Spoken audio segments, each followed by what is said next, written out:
जय हिंद प्यारे बच्चों, सुप्रभात सभी को। प्यारे बच्चों, जैसा कि आपको बोर्ड पे दिख रहा होगा, हिंदी विषय ऐसा विषय है प्यारे बच्चों कि बहुत आसान भी है और बहुत कठिन भी है अपने आप में। ठीक है, हिंदी विषयों में देखा जाता है, जब भी हम अक्सर बच्चों का फाइल चेक करते हैं, कॉपी चेक करते हैं, तो देखते हैं कि उनके लिखावट में अधिकांशतः अशुद्धियाँ पाई जाती हैं, जिनका सीधा सीधा मतलब है उन्हें वर्डों का पहचान या अक्षरों का पहचान सही ढंग से नहीं है। तो मैं आप लोगों को वर्णमाला का परिचय भी करा चुका हूँ पिछले क्लास में, जिनमें मैंने आप लोगों को स्वर के कितने भेद होते हैं, व्यंजन के कितने भेद होते हैं, और व्यंजन में 5 भेद के अंतर्गत जब मैंने स्पर्श व्यंजन का जिक्र किया था, तो उसके अंतर्गत मैंने एक आपको बात बताया होगा पंचमा अक्षर का। अगर ध्यान दिए होंगे तो ये काफ़ी महत्वपूर्ण होता है प्यारे बच्चों, जिसकी पहचान अगर जिन बच्चों को है तो लिखने में समस्या उनको उत्पन्न नहीं होती है। और नहीं तो आप देखेंगे कि कहाँ पर बच्चे को न का प्रयोग किया जाए, कहाँ पर म का प्रयोग किया जाए, कहाँ पे अड़ का प्रयोग किया जाए, ठीक है, और कहाँ पर इया का प्रयोग किया जाए। ये बहुत सारी समस्याएं कहीं ना कहीं देखने को मिलती है। तो बात करते हैं पहले यहाँ पर हम पंचमा अक्षर की। तो पंचमा अक्षर को और भी अन्य नामों से जाना जाता है, जैसे कि इसको हम लोग बोलते हैं अनुनासिक वर्ण भी बोला जाता है, ठीक, या फिर इसको बोला जाता है अंतिम वर्ण ना, या फिर इसको हम लोग बोलते हैं अंतिम अक्षर के नाम से भी जाना जाता है। अंतिम अक्षर या अंतिम वर्ण की जो बात कर रहे हैं वो यही है 5, ठीक। ये जैसे होता है आपका क वर्ग, इसको बोला जाता है क्या, क वर्ग। और आप देख पा रहे हैं कि एक वर्ग में जो संख्या रहती है वो 5 होती है। तो पहले क वर्ग का जो अंतिम वर्ण है वो यही क्या होगा, 5वां वर्ण होगा, ठीक। तो अब ये च वर्ग है, ये ट वर्ग है, इसको हम लोग क वर्ग बोलते हैं, इसको च वर्ग बोलते हैं, इसको ट वर्ग बोलते हैं, इसको त वर्ग बोला जाता है, और इसको प वर्ग बोला जाता है। तो इस क वर्ग का अंतिम जो वर्ण है वो है अंग, च वर्ग का इय, ट वर्ग का अड़, त वर्ग का न, और प वर्ग का म।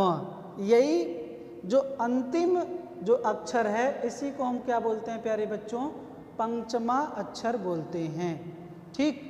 अब ये कहाँ से कहाँ तक होता है, तो ये क वर्ण से लेकर के म वर्ग तक होता है, या म वर्ण तक कह सकते हैं, वर्ग तो आपका क ही होता है। तो इसलिए क से लेकर के म वर्ण तक जो होता है यही आपका क्या होता है, इसको वर्गीकरण वर्ण के नाम से भी जाने जाते हैं, या वर्गीकरण व्यंजन के नाम से जानते हैं, ठीक। और इसमें कुल जो संख्या होती है प्यारे बच्चों वो कितनी होती है, 25 होती है, 25 कहीं ना कहीं वर्ण होते हैं, ठीक। तो अब दिक्कत क्या होती है कि मान लीजिए एक शब्द लिख रहा हूँ यहाँ पर पंथ ना, अब कहाँ पर न प्रयोग होगा, जैसे एक शब्द और लिख रहा हूं मैं चंपा, ठीक, क्या है, पंथ है और ये चंपा लिखा हुआ है आपके सामने।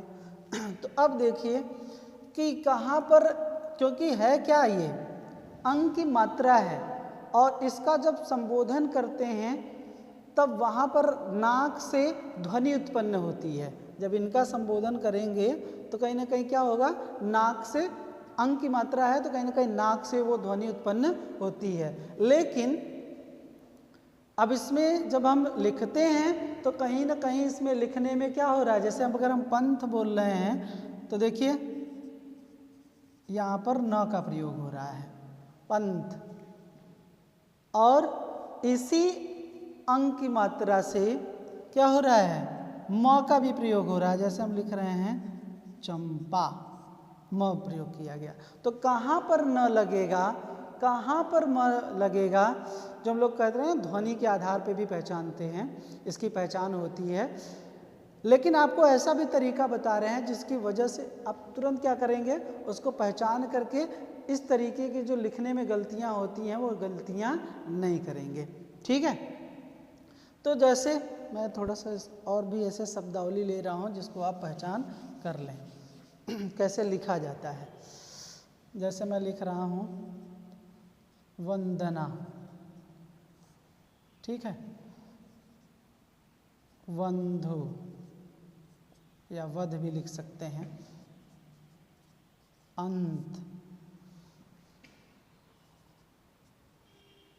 बंद, ये मान लीजिए 4 ही शब्द है।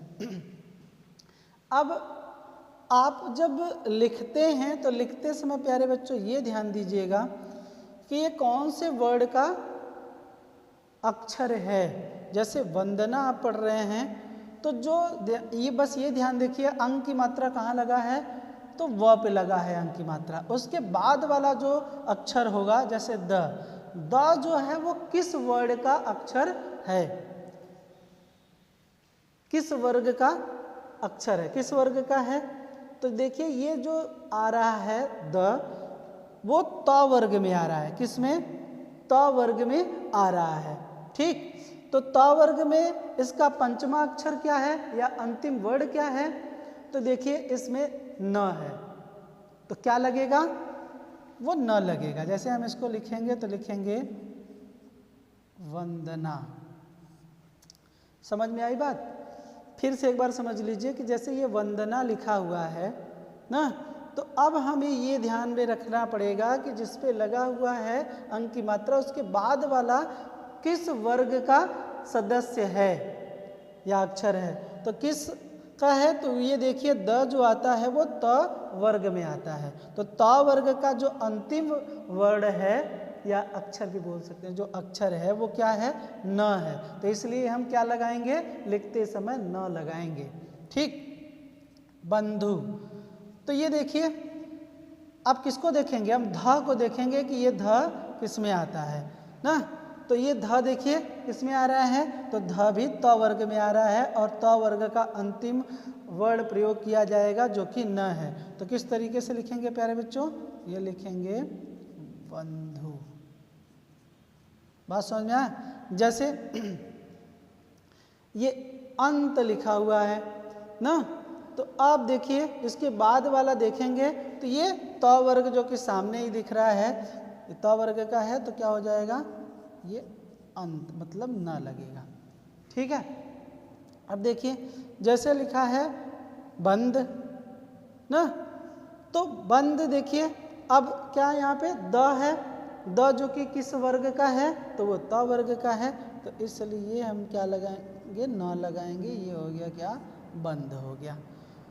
तो बात समझ में आई कि किस तरीके से आप पहचान करके लगाएंगे कि कहाँ पर न लगेगा, कहाँ पर म लगेगा। बस ये ध्यान रखिएगा कि जहाँ पर अंक की मात्रा लगी हुई है उसके बाद वाले अक्षर को हम देखेंगे कि वो कौन से वर्ग का सदस्य है, तो उसके आधार पर उस वर्ग के अंतिम वर्ड को हम लगाएंगे। ठीक बात प्यारे बच्चों? अब जैसे देखिए मैं और भी कुछ उदाहरण ले रहा हूँ। जैसे हो गया चंपा, ठीक, रंभा,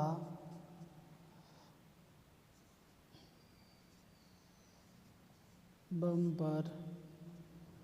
ठीक है, अब देखिए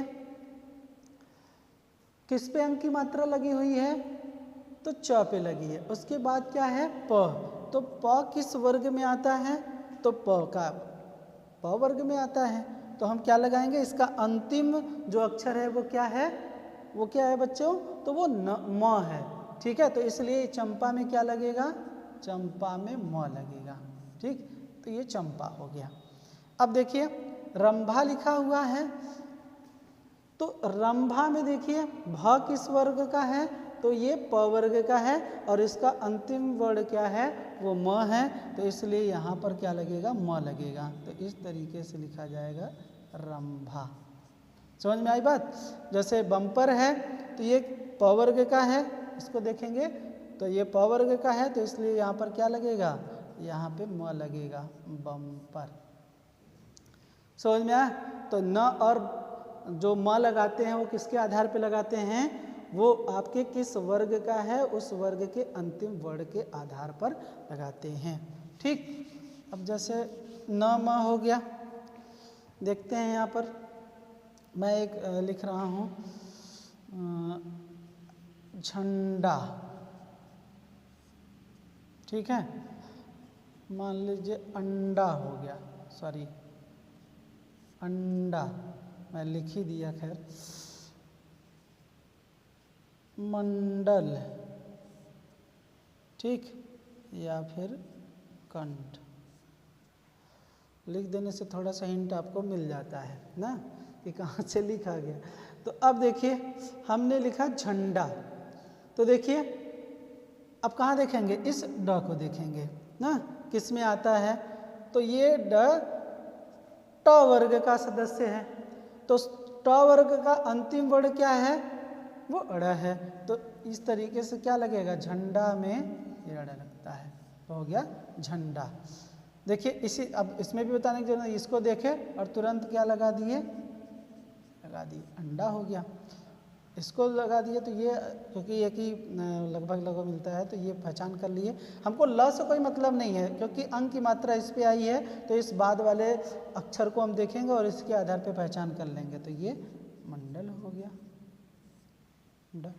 तो ड को देख करके ही हम उस वर्ग का पता कर ले रहे हैं, और वर्ग के आधार पे उसके अंतिम वर्ण के आधार पे ही लिखा जाता है प्यारे बच्चों।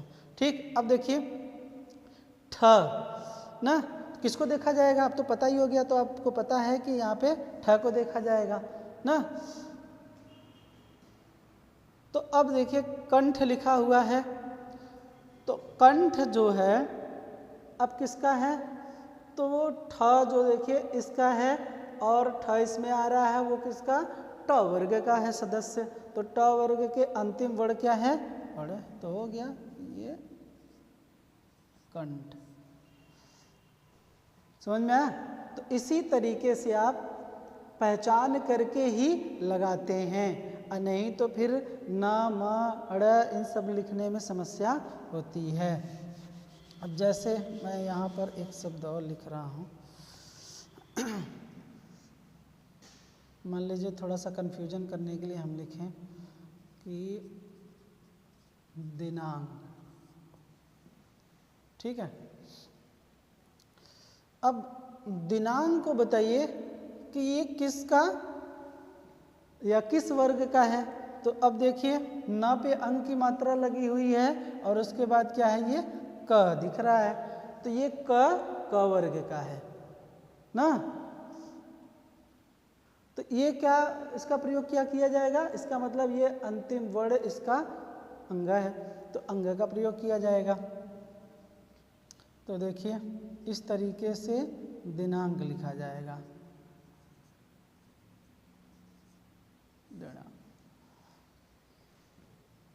समझ में आया।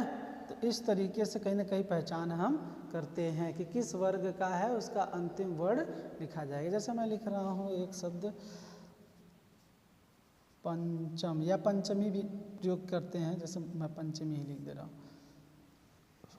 ठीक है, तो प पे अंक की मात्रा लगी हुई है, पंचमी, तो अब च को देखेंगे तो च वर्ग में है, तो क्या लगेगा, इया लगेगा, तो ये इस तरीके से लिखा जाएगा पंचमी। समझ में आया। अब देखिए जैसे मैं एक शब्द और लिख रहा हूँ व्यंजन।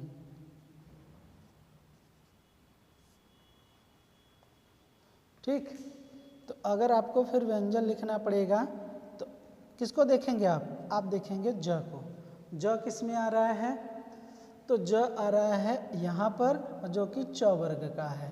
तो इस तरीके से अब इसको अंतिम वर्ण क्या है, इया है, तो क्या लिखेंगे, इस तरीके से लिखेंगे व्यंजन। बात समझ में आई। तो प्यारे बच्चों, हम यहाँ पर अनुनासिक वर्ड का अगर प्रयोग कर रहे हैं तो पहले तो एक तो नाक से जो ध्वनि निकल रही है, जो साउंड आ रही है, उसके आधार पे भी पहचान करके हम लोग लिख ही लेते हैं कि कौन सा न है या म है। जब बोलते हैं तो वो साउंड निकलता है, तो साउंड के आधार पर कहीं ना कहीं हम वो पता लगा करके ही करते हैं। क्योंकि ये जितने भी हैं ना, आप देखेंगे तो इसीलिए मैं लिखा हूँ, ये क्या होते हैं कि एक अनुनासिक वर्ड हैं जिसमें आप जब साउंड करते हैं तो आपको पता चल जाता है कि कौन सा कंठ से निकल रहा है, कौन से तालु से निकल रहा है, कौन से मूर्धा से निकल रहा है, कौन सा दंत से निकल रहा है, कौन सा ओष्ठ से निकल रहा है, उसके आधार पे आप पता करते हैं। लेकिन अगर आपको ये समस्या हो रही है कि हमको साउंड नहीं निकाला, ध्वनि से नहीं पहचान कर पा रहे हैं, तो आप इस तरीके से पहचान कर सकते हैं कि अगर ये लिखा हुआ है तो ये किसका वर्ड, अंतिम वर्ड है, उसके आधार पर आप लिख सकते हैं। ठीक है, तो प्यारे बच्चों, अगर ऐसे आपको पता है तो लिखने में समस्या नहीं होगी, कठिनाई नहीं होगी, गलतियां कम से कम होंगी। अन्यथा कहीं ना कहीं वो गलतियां ज़्यादा देखने को मिलता है। तो ऐसे बहुत सारे आप शब्द लेकर के सीख सकते हैं कि कौन सा इसका अंतिम वर्ड होगा। नहीं तो फिर आप देखिए कहीं ना कहीं ये ऐसे होते हैं जो एक दूसरे के स्थान पर प्रयोग होते हैं, है कि नहीं? है तो क्या, एक अंक की मात्रा ही है, लेकिन कौन सा अंतिम वर्ड कहाँ पर प्रयोग होगा वो कहीं ना कहीं आप उस साउंड के आधार पर या फिर उसके वर्ग के आधार पे ही पता लगा सकते हैं। बिना वर्ग के आधार पर आप लिखेंगे तो कहीं ना कहीं गलतियां होंगी। तो इसीलिए मैंने बताया कि है क्या, हर जगह अंक की मात्रा ही लगी है, लेकिन कहाँ पर न का प्रयोग हो रहा है, कहाँ पर म का प्रयोग हो रहा है, ना कहाँ पर अड़ा का, कहाँ का इया का प्रयोग हो रहा है, ये कहीं ना कहीं उसका वर्ग ही डिसाइड करता है और उसका वर्ग के आधार पर उसका जो अंतिम वर्ड होता है वही प्रयोग किया जाता है प्यारे बच्चों। तो अगर इस तरीके से आप समझते हैं तो कहीं ना कहीं जो गलतियाँ हैं वो प्यारे बच्चों कम से कम हो सकती है। ठीक है, आई होप आपको पसंद आया होगा या फिर समझ में आया होगा कि किस तरीके से हम पंचमा अक्षर का प्रयोग करके गलतियों को कम कर सकते हैं। ठीक है, तो आज के लिए इतना ही प्यारे बच्चों। फिर उसके बाद हम लोग इसको उतार लीजिए, जितना भी है नोट कर लीजिए।